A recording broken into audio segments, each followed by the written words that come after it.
estimated ng post, pila ka ano na? Ng poste? Ah, Mga 10 meters. 10 meters. Oo.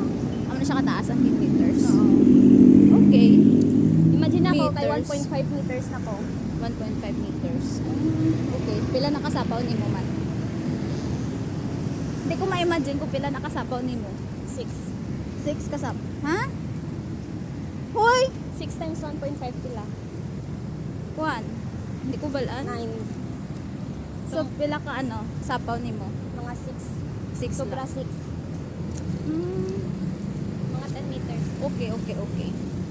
Meters gali ang ginagamit. Meters ang ginagamit sa mga engineer. Pero may mga time gyapon nga nagagamit sila sang feet kag inches. Oo. Pero Mostly usually meters. meters at centimeters Mostly na. gid ano. Okay. Mas dali abi Sige. mag-solve. Kaya pala ginaano ko nila into meters. Ha?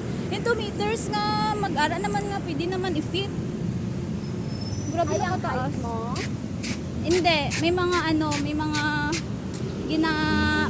ano sila nga bagay-bagay nga ginapangayo sa akin into meters. Para sa kay kuya. Ah, okay. Di ba mechanical engineer si kuya gyapon. So may mga ano siya nga kailangan ko meters Ay, okay. na Kaya mas ano ko dali siya sa abi meters. ano, mas dali abi siya i-solve kung ara siya sa meters. Ah, kaya pala.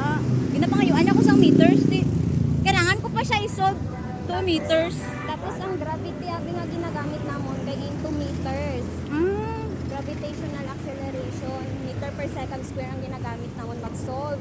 So Oo. kailangan naka-meter tanan nga gina-solve namon nga measurement. now I see why kuya asking meters per minute.